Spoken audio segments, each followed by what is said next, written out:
Hello बच्चों, let's read the question. Statement based question is given. First, both statement 1 and statement 2 are correct. Second, both statement 1 and statement 2 are incorrect. Third, statement 1 is correct and statement 2 is incorrect. Fourth, statement first is incorrect and statement second is correct. Statement first is if the density of planet decreases by x percentage, keeping the radius constant, the acceleration due to gravity decreases by x percentage.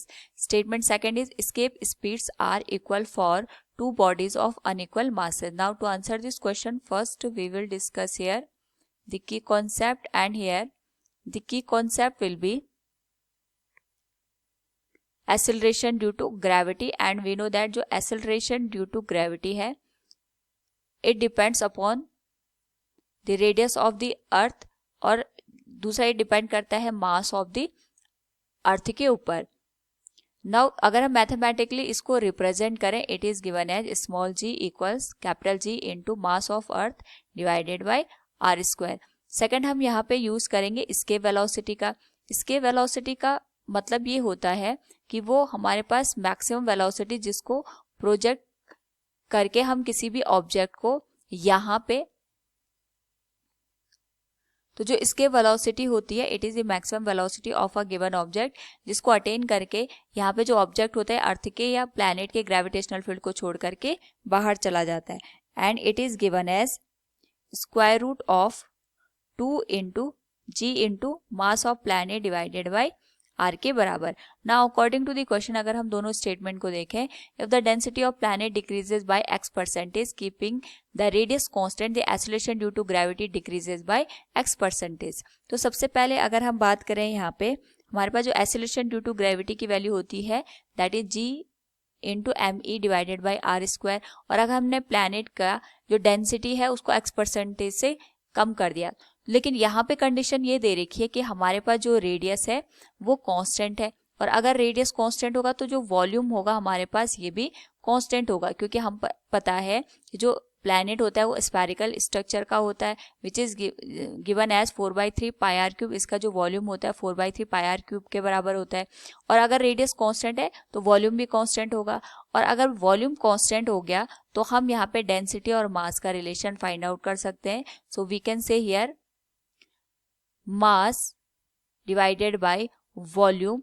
Equals density के बराबर होता है. तो जो हमारे पास initial density थी वो हमारे पास रो के बराबर हो जाएगी, and mass will be m divided by volume that is v.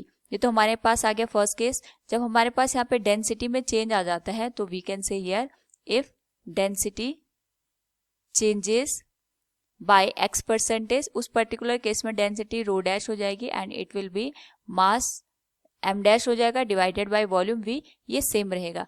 और यहाँ पे जो डेंसिटी का चेंज है परसेंटेज चेंज इन डेंसिटी, ये हमारे पास दे रखा है x परसेंटेज के बराबर. So we can say here final density that will be rho dash minus rho divided by rho into 100 बराबर x परसेंटेज के बराबर. So it will be given as rho dash divided by rho minus 1 equals x by 100. यानी हमारे पास जो density का change है with respect to the original density that will be x divided by 100 plus 1 के बराबर. This will be question number first. Now अगर हम यहाँ पे डेंसिटी का चेंज निकाल रहे हैं उसके रिस्पेक्ट में हम यहाँ पे एक्सेलरेशन ड्यू टू ग्रेविटी की वैल्यू को भी फाइंड आउट करेंगे. So we can say g dash will be given as capital G into mass हमारे पास हो जाएगा m डैश के बराबर, एंड रेडियस वो सेम रहेगी that will be r square. और जो फर्स्ट केस है उसके लिए हमारे पास एक्सेलरेशन ड्यू टू ग्रेविटी की वैल्यू होगी g into m divided by are square के बराबर. अगर हम दोनों का रेशियो ले लें यहाँ पे तो हमारे पास g डैश बाई जी की जो वैल्यू आएगी that will be g into M dash divided by are square, and ये हो जाएगा R square divided by g into M के. सिमिलर टर्म हमारे पास कैंसिल हो जाएंगे यहाँ पे and it will become M dash divided by M के बराबर. So we can write g dash divided by g equals mass होता है हमारे पास वॉल्यूम इंटू डेंसिटी के, तो वॉल्यूम v आएगा, डेंसिटी आएगी इस केस में रो डैश के बराबर, और फर्स्ट केस के लिए जो हमारे पास मास की वैल्यू आएगी that will B volume into density.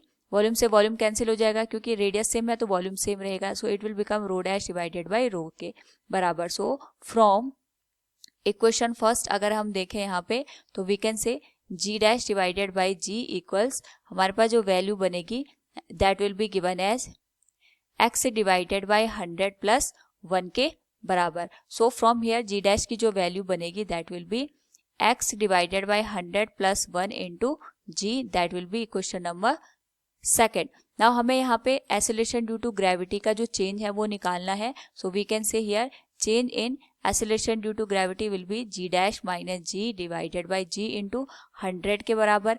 And we know that अगर हम इसको थोड़ा सिंप्लीफाई करके लिखें ये हो जाएगा g dash divided by g minus 1 into 100 के बराबर. g dash divided by g की जो वैल्यू है अगर हम यहाँ पे देखें तो वी कैन से इसकी जो वैल्यू है that is x divided by 100 plus 1 के बराबर है. So we can write here x divided by 100 plus 1 minus 1 into 100 के बराबर हो जाएगा.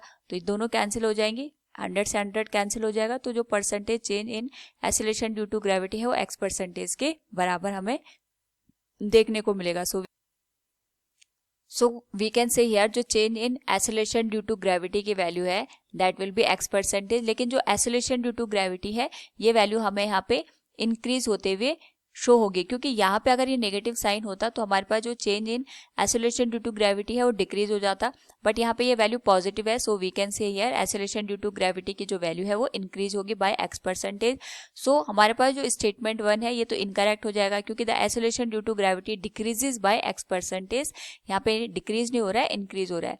And second statement is escape speed are equal for two bodies of unequal masses. तो अगर हम एस्केप स्पीड की बात करते हैं तो एस्केप स्पीड हमारे पास वो वेलोसिटी होती है जिसको अटेन करने के बाद जो सैटेलाइट होता है वो प्लैनेट या अर्थ के ग्रेविटेशनल फील्ड को छोड़ करके बाहर चला जाता है. एंड इसकी जो वैल्यू होती है that is given as square root of 2 into g into m divided by r के बराबर.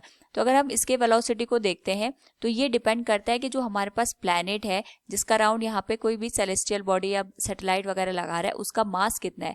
ये जो इसके वेलोसिटी है ये इस पे डिपेंड करता है कि हम जिस प्लैनेट से या जिस भी हम यहाँ पे सरफेस से जो ऑब्जेक्ट है उसको थ्रो कर रहे हैं उसका मास कितना है, ना कि जिस ऑब्जेक्ट को हम थ्रो कर रहे हैं उसके मास पे हमारे पास जो इसके वेलोसिटी है वो डिपेंड करती है. तो अगर हम यहाँ पे अनइक्वल मासेस को भी कंसिडर करेंगे और सेम प्लैनेट से सेम डिस्टेंस पे अगर हम यहाँ पे ऑब्जेक्ट को थ्रो करेंगे या प्रोजेक्ट करेंगे तो इनकी जो इसके वेलोसिटी आएगी that will be equal to same. So हमारे पास जो स्टेटमेंट सेकंड है it is correct one. So we can say here statement 1 is incorrect and statement 2 is correct. Option 4 will be the right answer. Hope all you understood it. Thank you and best of luck.